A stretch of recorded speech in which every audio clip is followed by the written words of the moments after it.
Thanks for tuning in to this episode of I Have Something to Say, where subject matter experts are unafraid and unapologetic about sharing their perspectives regarding issues that impact our lives. They speak up because basically they give a shit. So if you're tired of canned answers and want to finally hear real people cut through the BS and talk about real issues, this is the podcast for you. I'm your host, Sami Heyman Marrero from Urbender, and behind our mixer is our producer, Chris Majoka from UdoU. Hi, everyone. Welcome. I'm very happy to have this conversation today because I'm very interested in learning about how to navigate the local politics in Orange County. And this is not Orange County, California. We're talking about Orange County, Florida, where we're based out of. And so, hi, Chris, how are you? I'm doing well. How are you? And we want to introduce you to Alexander Weeden and Connor Darwish. Alexander is the incoming president of the Young Democrats of Orange County.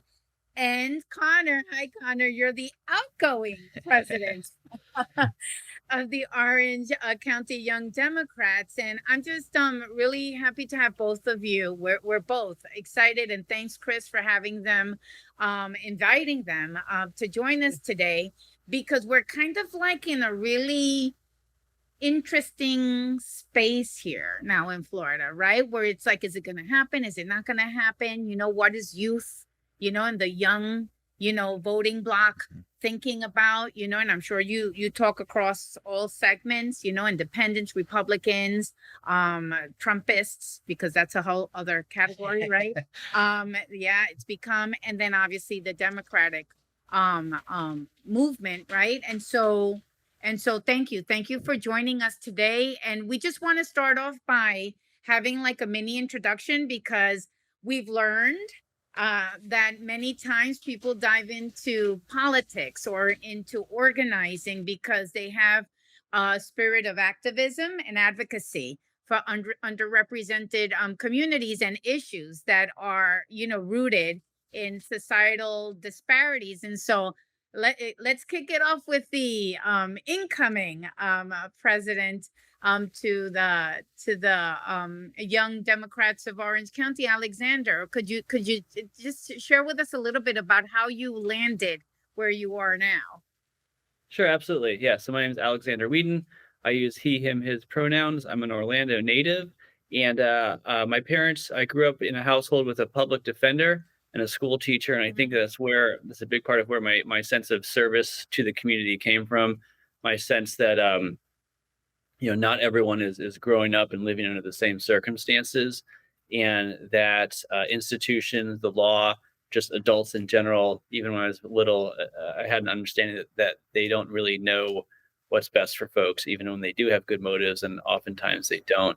I left Orlando after high school, worked in several nonprofit areas, homeless outreach in New York, did an AmeriCorps year in Boston, and eventually went to law school at Tulane, and which had a great focus on criminal justice reform, great classes on critical race theory, gender and the law, law and literature, which is a phenomenal class. And I was also able to represent students in their suspension and expulsion hearings and fight back against the very real school to prison pipeline.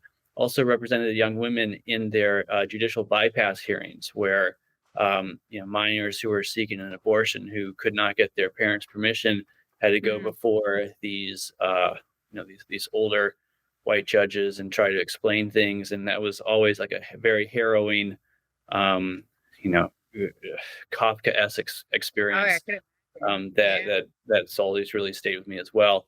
Went on to practice criminal defense law. Did a couple campaigns, worked for the Obama campaign in 2008 and the Clinton campaign in 2016. And now continuing my law practice as a criminal defense attorney. Also, based on my experience in 2016, came back to Orlando wanting to really fight for my hometown. I met now Representative Ana V. Escamani, our State House District 47 representative here in Orlando, and managed her campaign in 2018, which was we swung this seat by 20 points. really changed the She's face of. amazing. I just have to. Right I have on. to. I Oh yeah, love. She's the right real on. deal. But go ahead. Yeah. Yeah, and that, that energy, and, we can talk about that too, but that energy, that authenticity, it made gave really, or just created, some really built-in strengths. We didn't have Yeah. to focus group a bunch of talking points. All of our communications, all of our platform came from her, and we were able to just run with it. Yeah, like I said, we flipped the seat by 20 points. I then worked with her in the legislature for her first term for those first two sessions, and then have gone back to practicing criminal defense law, getting into civil rights law some, working on some other things that aren't, or I don't know when this is going to be aired, but may or may not be public by then. And also, yeah, the incoming president of the Young Democrats of Orange County. Yes, that's awesome. Congratulations on that.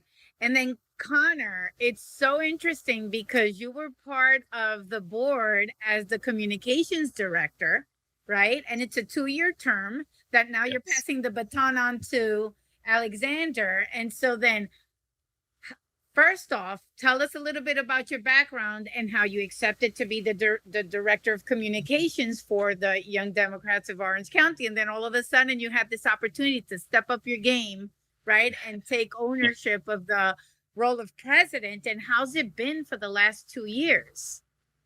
Definitely. So my name is Connor Darwish. Pronouns he, him, his. Born and raised in Orlando, Florida.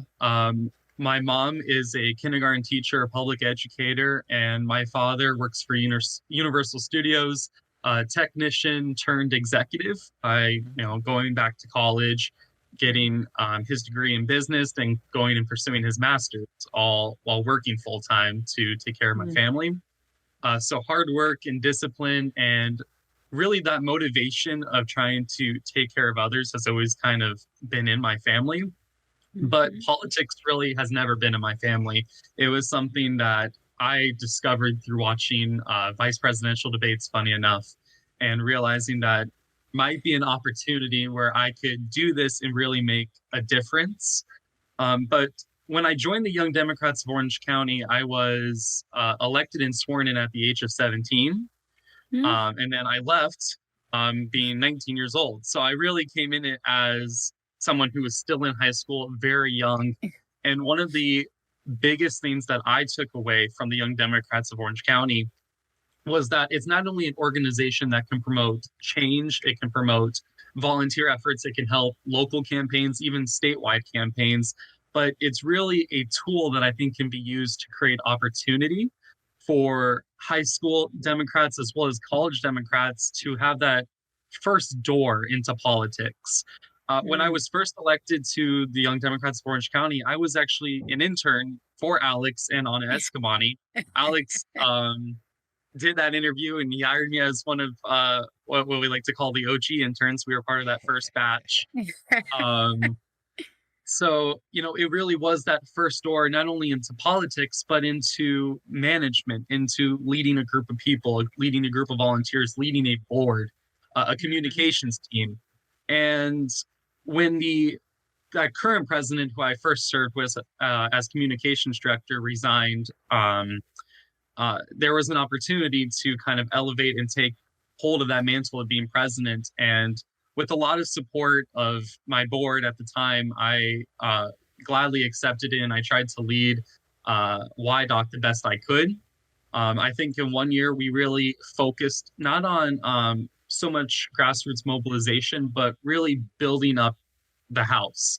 So hopefully that when I finished a year, I knew we couldn't build an entire organization and run a major campaign in 1 year. But what we could do was build up that organization, build up its membership, and then give it to hopefully a great president, which I know we have now with Alex Weeden taking over. I know Alex kind of mentioned he was on campaigns. I was on campaigns as well. I was a field organizer with the Biden campaign. I was later promoted within that campaign to deputy training director.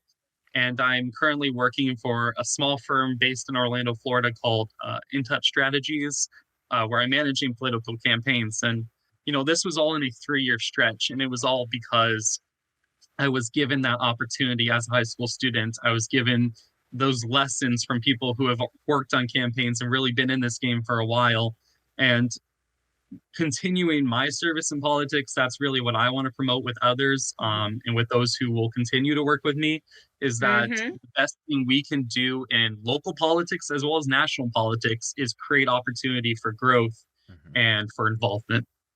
Yeah, that's fantastic. That's really, really great. I'm so impressed. And I know that your board is very diverse. That there's like three white males, right? Which are not the enemy people. They're not the enemy. They're accomplices. The good ones are accomplices, actually, right? But that you've made a concerted effort really to bring in cross sections in terms of gender identity, in terms of age, well, within the young Democrats, right? Because Yeah. you're defined as the younger generation, right? But then also within cultural backgrounds, right? And points of views and perspectives. And I really applaud that, because you have a board that's of 9 people, I think it is. And so to know that the vast majority are, you know, of diverse backgrounds, you know, not representing what the prototype of the ideal American is, right? And which we're not going to talk about the patriarchy and all of that, right? But you know, it's very refreshing to learn, and also it really gives hope. It gives me hope, you know, as a mom, you know, of young people and young kids, to see, right, that we have leadership that's very conscientious. And I understand that you're very progressive too. What do you feel is now that, as you pass the baton, Connor, you know, that are like the key areas that you recommend your partner in crime now, you know, Alexander, to really focus on, or any guidance, right? And then Alexander, what are some of the new things that you have in the last 2 years, right? Looked at and said, wait a second, something's happening here. Because we all know there's a demographic shift happening, right? Yep. Across the country, but here also in Florida, and how you foresee, you know, the future of, you know, politics here in this region looking like. What does that look like? Definitely. If I had to sum it all up into one word, I would say inclusiveness, because that can really capture a lot of what we should try to do with the Young Democrats of Orange County. It captures trying to get high school students and college students to lead the organization. And it can go all the way towards the Black Lives Matter movement, which happened during the prime era of my presidency at YDOC. Yeah. It can really capture a wide range of issues. I remember when the Black Lives Matter movement was really at its highest point during 2020, when I was serving as president. One of the main things that I wanted to be known as president was I wanted to promote a culture of inclusiveness. So I worked with my board and I said, listen, I come from a perspective of a white male. So, of course, right away, I'm not going to have every perspective on this issue. I can have just a little bit of a perspective, but not every issue. So let's get an event. Let's get guest speakers who really know this issue well. And let me just shut up and let them talk. Let me learn a little bit. So I think if we promote that culture of learning and accepting growth and allowing for inclusiveness with that board, because one of the main policies I had is I want a board who doesn't look like me. I want a board who's completely different than me, because that is good. That leads to different ideas. It leads to different ideas of relational organizing. I can organize very well within my own community, but I might have troubles in a different community. So as long as we create that culture of inclusiveness, as long as we excuse me, to open up the doors and just sit there and learn a little bit, but not always have to be the center of attention and always talking, I think that we can basically combat every issue, whether it's my personal favorite issue of education, all the way to racial disparities that we see even here in Central Florida, which is a progressive area, all the way to healthcare and beyond. Yeah. Actually, Alex, before you answer, I just want to just before you were talking about having hope. Connor, I just want to say that you just gave me hope right there. The fact that first of all, you got into this position and were actually excited about politics at the age of 17. I cannot say that, so that's awesome to know that younger and younger generations are getting involved and interested. But I think the biggest thing that you mentioned there, in talking about inclusiveness, and inclusion is thrown around a lot these days. I mean, you can have diversity without being inclusive. You can be inclusive without having diversity, and then the equity comes in. But I think the biggest part that stood out to me in your statement there was that you recognize your role in it. I'm a white male as well, and I recognize the shortcomings of that.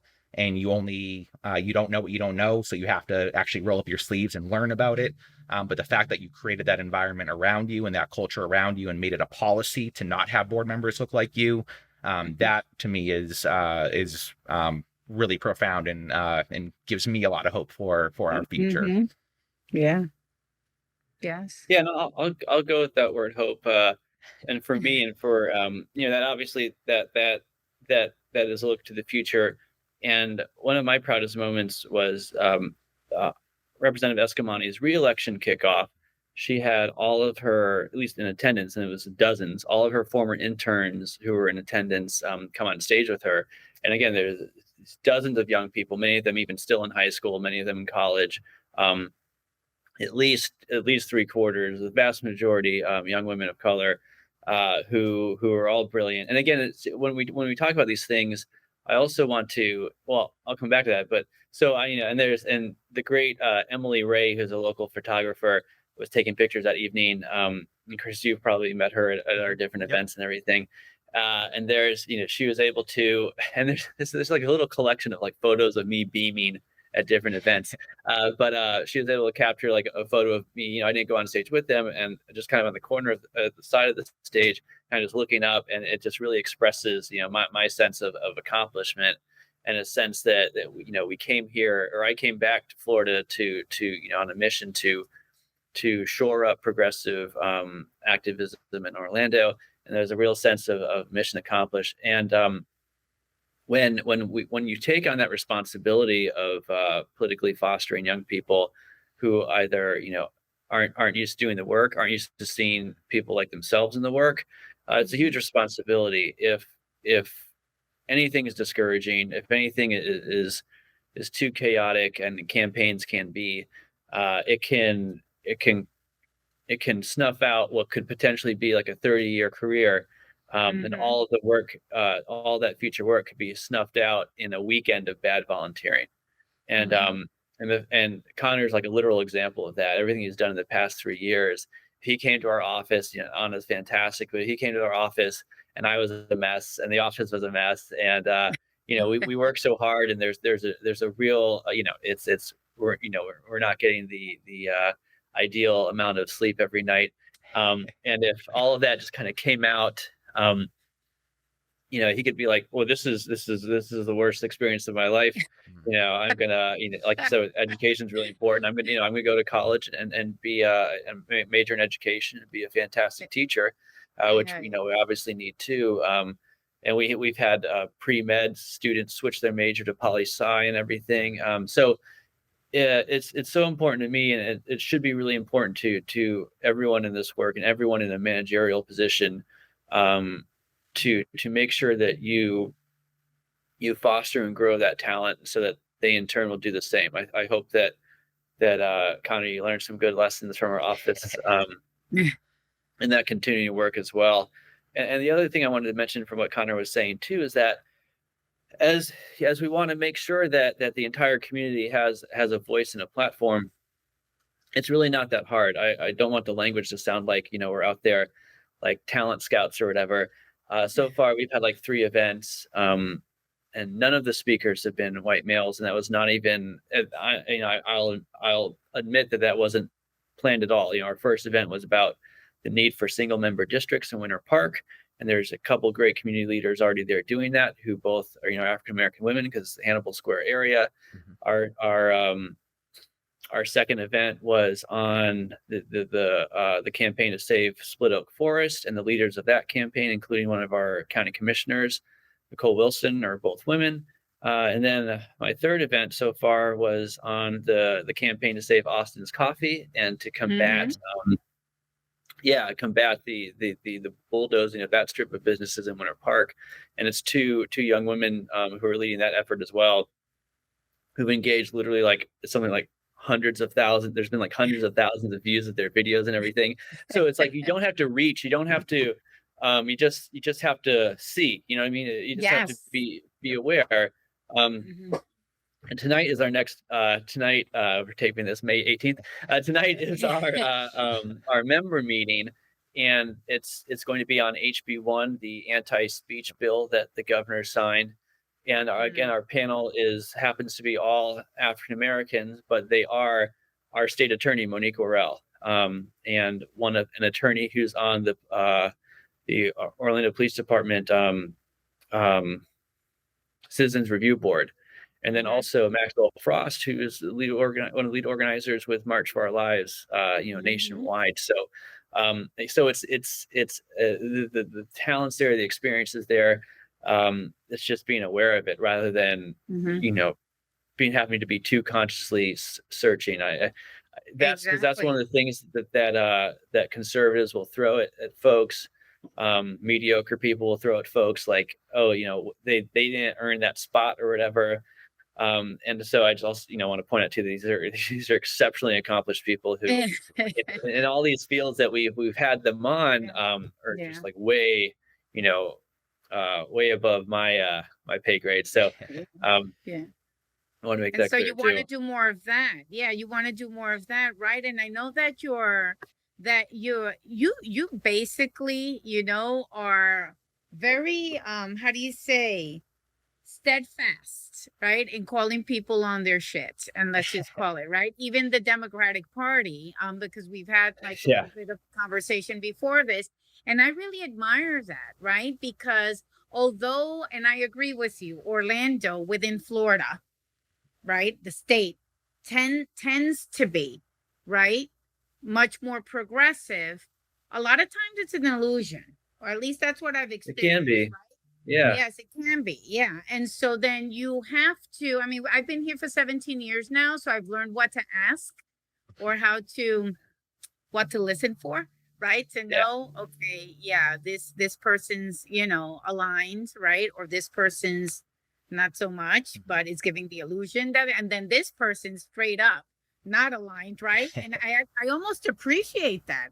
I almost appreciate, right, the more direct authenticity, blunt, right, exactly, expressions of your perspectives and opinions, because at least they're transparent, right, and then you know what you're dealing with, right? It's that wishy-washy gray area that's kind of funky, and so in your experiences, and I'd like to, Alexander, pick your brain, what do you feel are some of the areas that the young Democrats of Orange County can really make a difference in advocating for, that you feel are not up to what people really need, that might be considered radical or progressive or whatever they want to label it as, right? But it's just based on basic human dignity, right? And needs for the most part. Mm-hmm. Yeah. Well, something I like to harken back to, and a lot of my political thinking is like a boomerang. Like a lot of my political inspirations are very ancient even. But, the Declaration of Independence, where it says life, liberty, and the pursuit of happiness, like the pursuit of happiness, that's material stability, that's healthcare, that's loving the person that you want to love.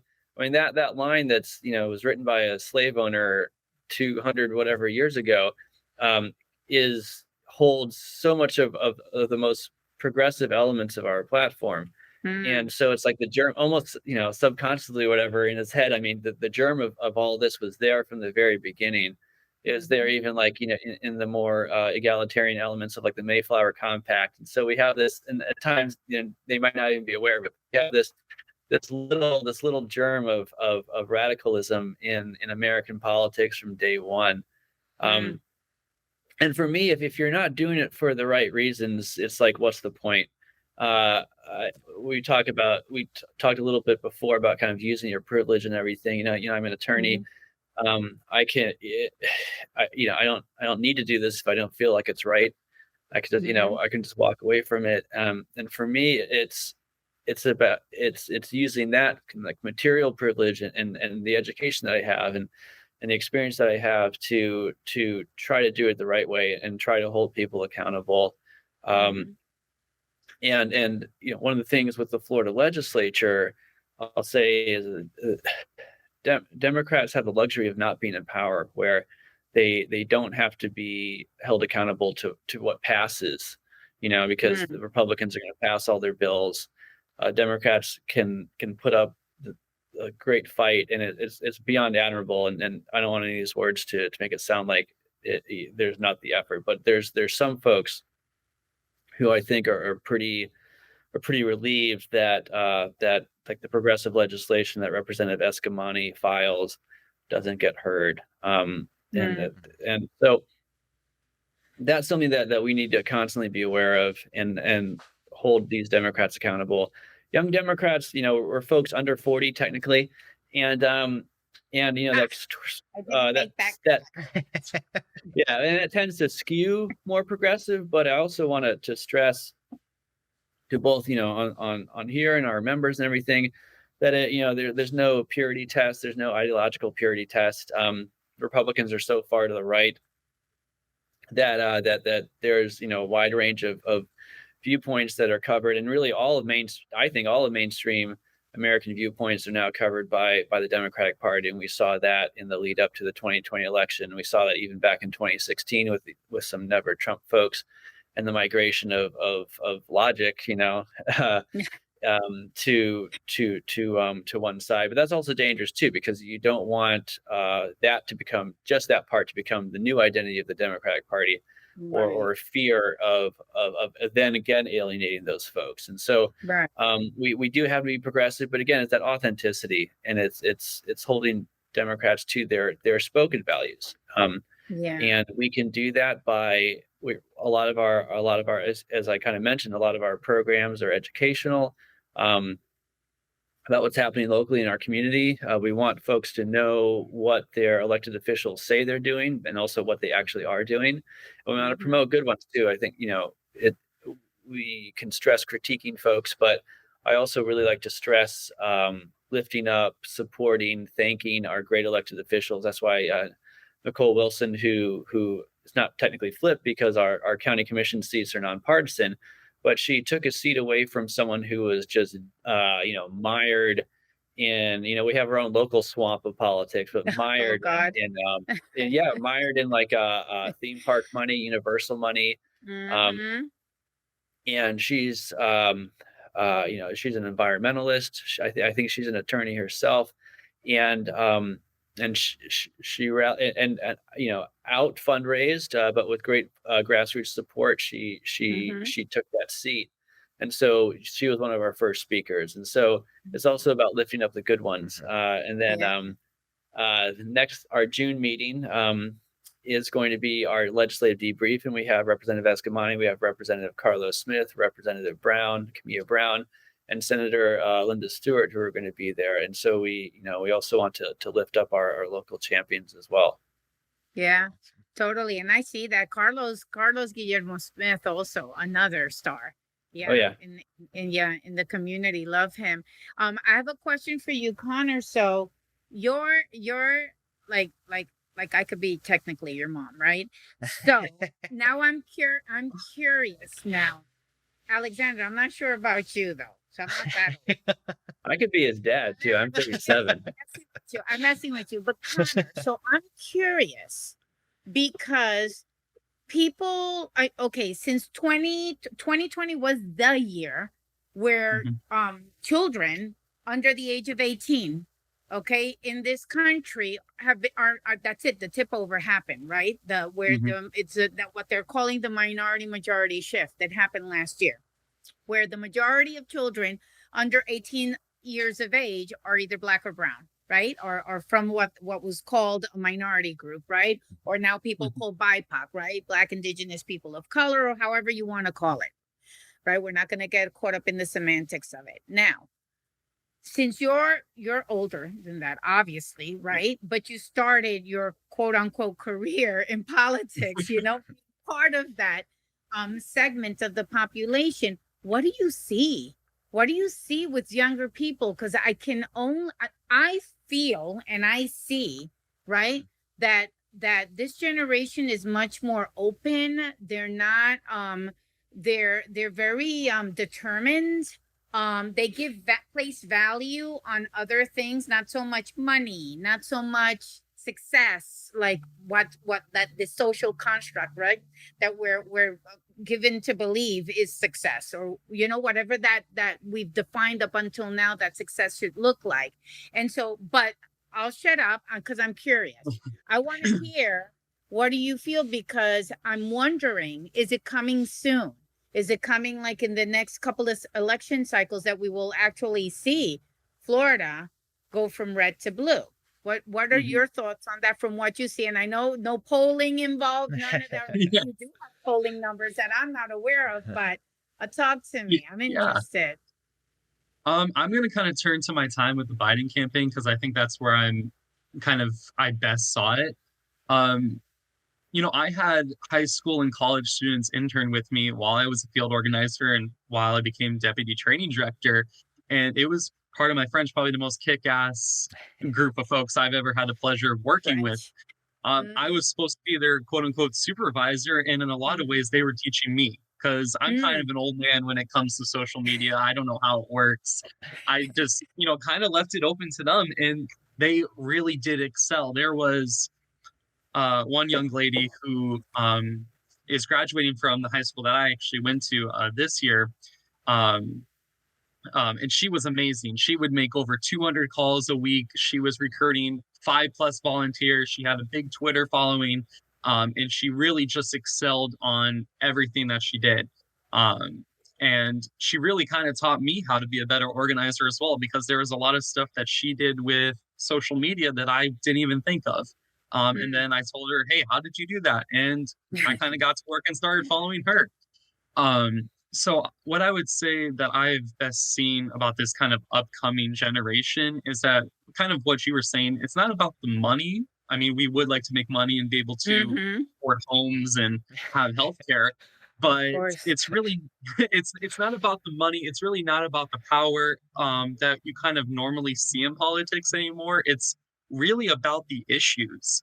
I would say that with this generation, local issues has become a lot more important.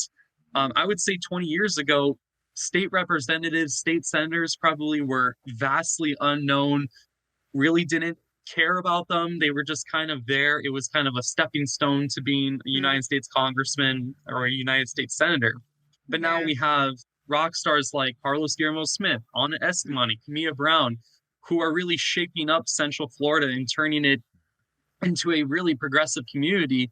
But it's also bringing in a whole new wave of young people into these roles and recognizing the importance of local politics. So what I'll say moving forward with this kind of younger generation is you're going to have a group of people who not only bring in new campaign ideas through social media, through online endeavors, but are really doing it for the right reasons. Now, this doesn't pertain to 100% of the group because you're always going to have your few bad apples, but you have a new generation of people with new ideas. And as long as we, again, give them the opportunity to go out and do it and not really shut down those voices, not really kind of come in it with a 30-year ago rhetoric that you're young, you got to wait, get a degree, do this, follow the stepping stones to get where you need to go, and let people get involved. I really do think you're going to see kind of a better future because of it, because a lot of the interns that worked for me were a lot better than a lot of my supervisors. So you just got to give that opportunity. You got to give that voice. And once you do, I think everybody's going to be really surprised. And, I do think Florida is going to be turning blue by 2022. Yeah, I believe it too. And that rhymes too. I like it. Florida turning blue by 2022. Yes. It rhymes. Yeah, we should write a haiku or something. I did practice that in my mirror. I'm not gonna lie, I'm not it. I was actually, if you don't mind, I was just gonna say real quick, kind of based on what you were saying. So, and I met Alexander here through Anna Escamani's campaign. Myself with UdoU Productions and a partner with Garcia Media Services are doing a documentary completely on her own dime. It's not funded by, Democratic Party or on Escamani, but because of the impact that she's having on the community. But I think and I've noticed that there are a lot of young interns and volunteers helping out that campaign, which I haven't seen on a local level before. And my observation from, being behind the camera and kind of capturing the story is that I think the point where Anna is making such a big splash and turning those numbers so much is that it's not she's not party first, she's people first, and her constituents first and the community first. When everything was happening, through quarantine with unemployment and the fiasco that the Florida unemployment system was, Anna Escamani was the person who was stepping up and providing updates to people in the community, regardless of their political affiliation, Right. Which way they voted. It was, hey, do you need help? Let me help you.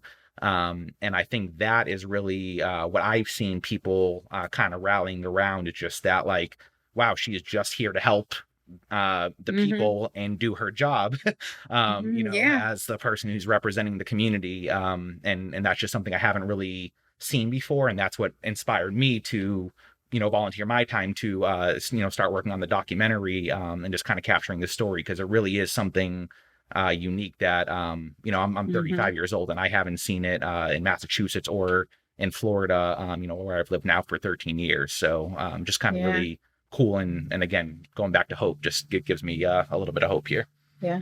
One thing I would like to say about Anna Escamani is I personally, this is my personal opinion, I believe Anna Escamani is the future of the Democratic Party, because she really doesn't care about what the Democratic Party really thinks, like in terms of a way that the Democratic Party thinks you have to do this, this, and this to be able to run for this, or you have to believe in these issues because we told you so. That's not, at least from my experience with Anna, that's not really her style. Anna's going to believe in what she wants to believe in because she cares about the people and she cares about her constituents. And I think if we have more representatives who are that brave and willing to step up and kind of fight back against their own party, that's how we can kind of create that internal change. And that's how we can really kind of fight and really excel at those progressive issues. Because if we're not willing to stand up against our party and our party leadership, we're going nowhere.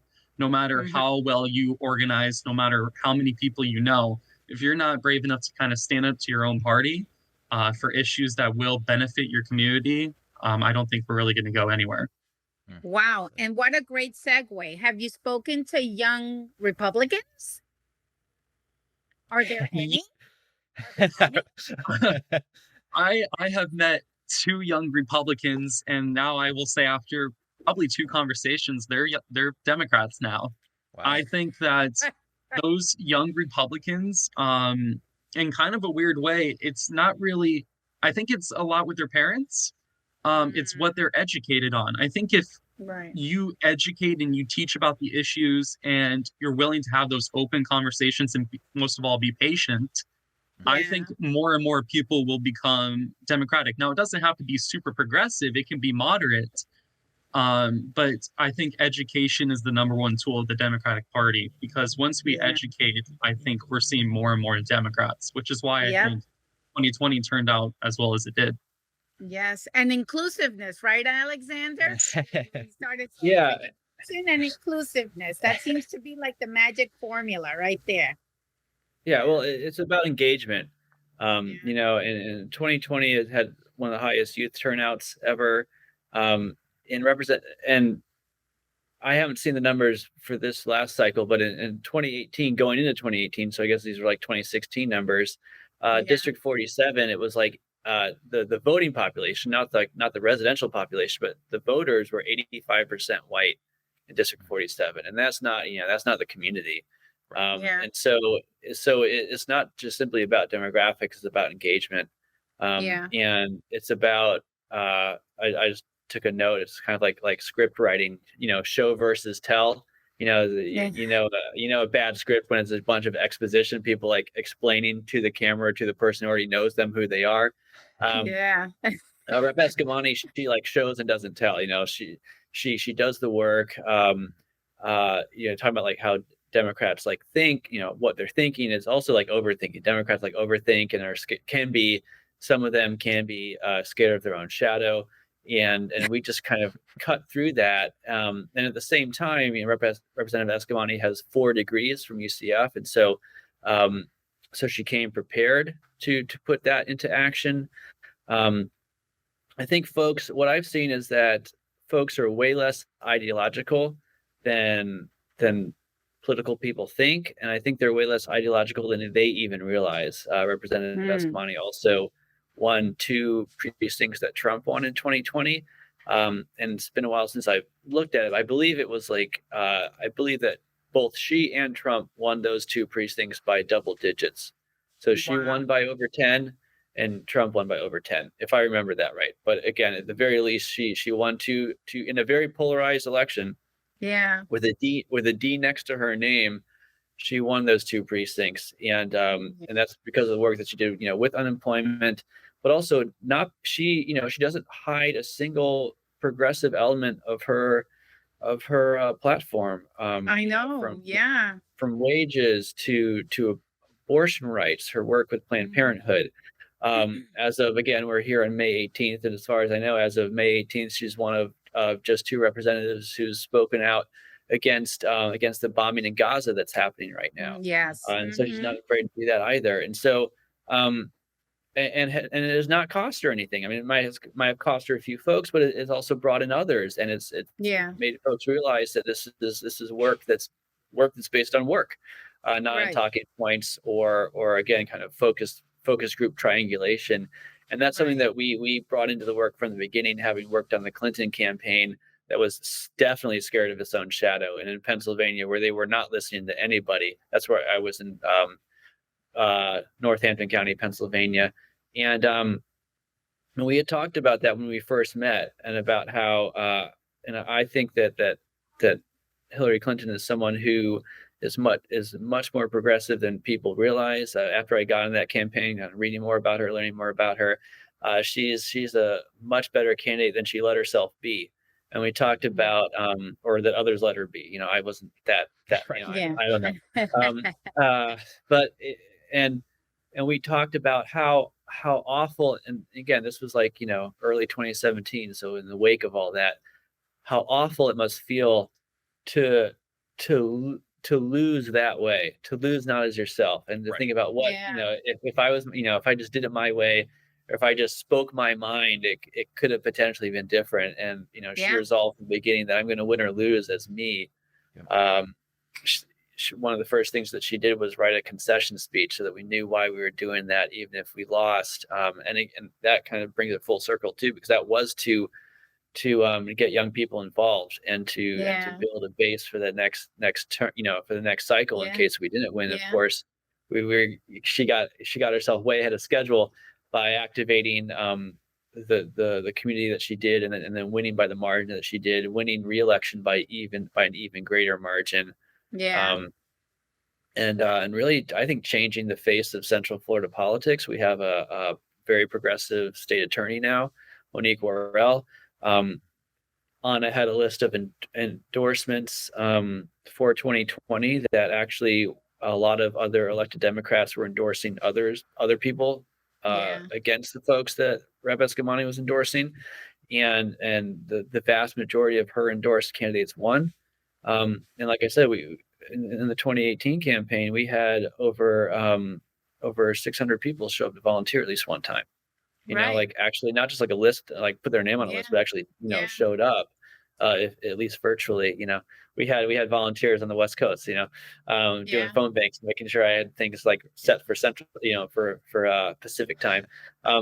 Including Mark Hamill.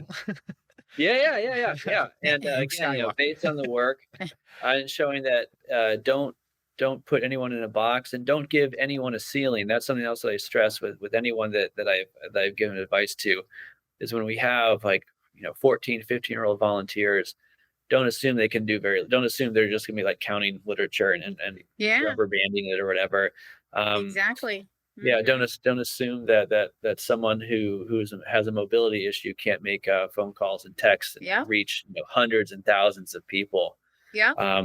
And don't assume that a high school kid with a car, so who can drive places, can't lead a team.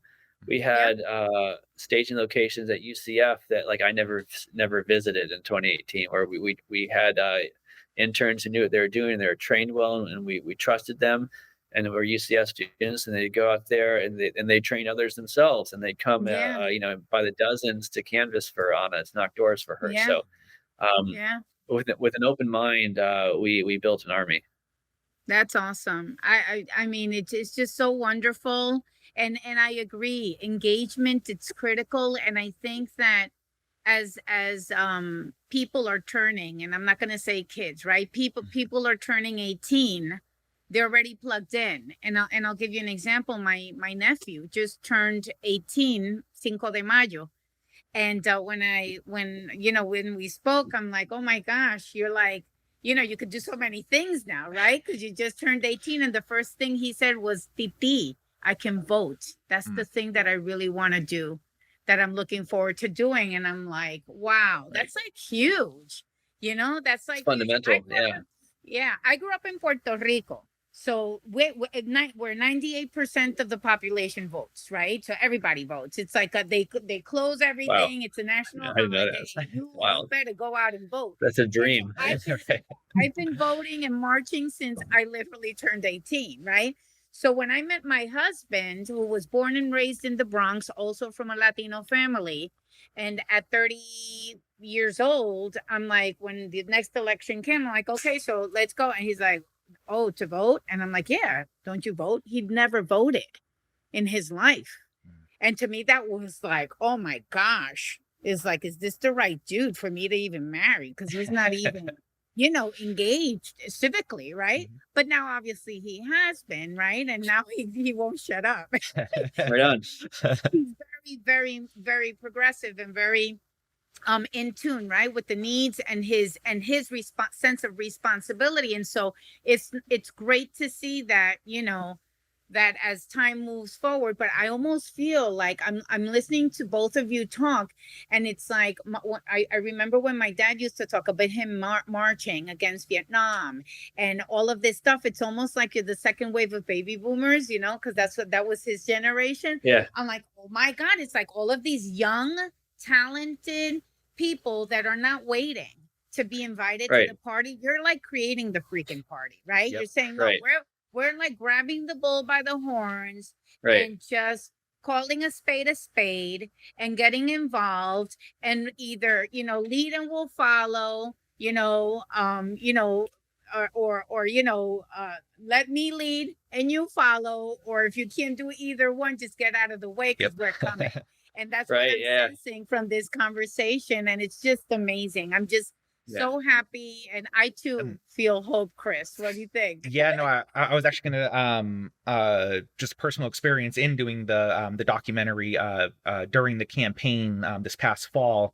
I interviewed a number of the interns for Ana Escamani, and a couple of them were under 18, and I'm like, what are you doing volunteering for a political campaign if you can't even vote? And both the people who were under 18 that I interviewed for that particular session said, well, because I don't have the power to vote right now, I want to make sure I get as many people to vote on my behalf and increase those numbers where I can't participate yet. Wow, and to me, that was just like, wow, the energy and the motivation when you can't even do it yet.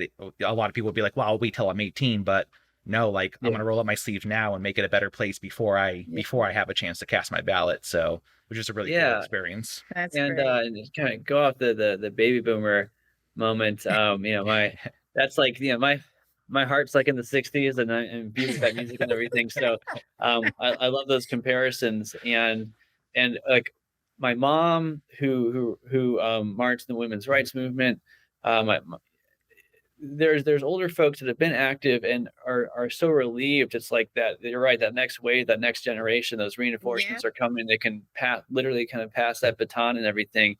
But also I think that the part of this youth movement is again similar in some of the 60s. Young people were afraid that they themselves or their brothers or their sons were going to go to Vietnam. And today with their climate emergency, it's similar Yes. where young people Yes. know that their lives and their environments, that the planet is I mean, that's the thing, like people say like save the planet, save the earth, whatever. I mean, this rock will be here. You know what I mean? Like we Yeah. need to do this for ourselves. Like it's like Right. Earth, they'll keep spinning for a while, whether we're here or not. But Right. we need to do what we can to preserve an environment for for our species, and I think they're very Yeah. aware of that. They're very aware that the clock is ticking about anything other than the most dystopian of works of fiction. So Yeah. concerned about buying a house. Well, if like Miami's underwater, who cares? About a condo Mm. on South Yeah. Beach. Right. Yeah. It's come beyond that kind of materialism to like a very utilitarian materialism, Yeah. and Yeah. I think that's part of it too. And yeah, and it's kind of this downer note, man. Sorry, but but it's but it's all there for the taking, and I think too that Yeah. with social media and the internet and the ability to find others like you, um, to just break down all these different barriers that Yeah. gender identity. People are just able to be themselves now Yeah. to an unprecedented degree, and there was these articles about how folks were self-identifying, like there's like this like suddenly this wave, but like no, it's just people being free to be themselves. Yeah. In the 60s and 70s, and people talking about a uh divorce crisis. Like no, it's just people freeing themselves from bad marriages, and just like people Yes. are Yeah. freeing themselves to be themselves. Yeah. And it's the right way for culture to move, Yeah. and the honesty and talking about mental health, talking about body image, Yeah. um photographing yourself the way you are, and all these things that Mhm. people are life isn't mediated through a handful of corporations and corporate imagery or corporate media even. Yeah. It's like with Black Lives Matter, and with that last summer, it was, people were learning about these things from the cell phone videos of incidents. They're learning Yeah. about protests from cell phone videos of the protests. They weren't Yep. learning about these complex issues from 20-minute media, sound bites. It was Yeah. direct, and Exactly. it's Yeah. phenomenal. That's Yeah. awesome. That's great. And I mean there's just so much to cover, but Yeah. just in right, but in closing, Connor, so now that you completed this role for what are you going to be up to now? Yeah, so I'm currently working at In Touch Strategies Inc. I've been there now 3 months. In Touch Strategies, great organization. I'm currently with the organization as vice president. So my main job is overseeing and managing political campaigns for all of our clients, who are all Central Florida based, a lot of incumbents. So I'm going to keep on, keep on keeping on, keep on managing Yeah. these campaigns, keep on organizing, relational organizing, but also bringing in young people. That's always been kind of my central focus, is giving a platform to people who were like me when I was 15 and in middle school, and wanted to get involved but didn't know how. So I try to go out there. I try to recruit the best I can. So I'm going to keep on doing that with campaigns, giving these folks a platform, but also, trying to make sure they get paid as well and make sure they are compensated, Mhm. because they're not only volunteers, they're workers. They're in these Yeah. campaigns and they are working, and they Yep. should be compensated as such. So I'm going to try the best I can to do that.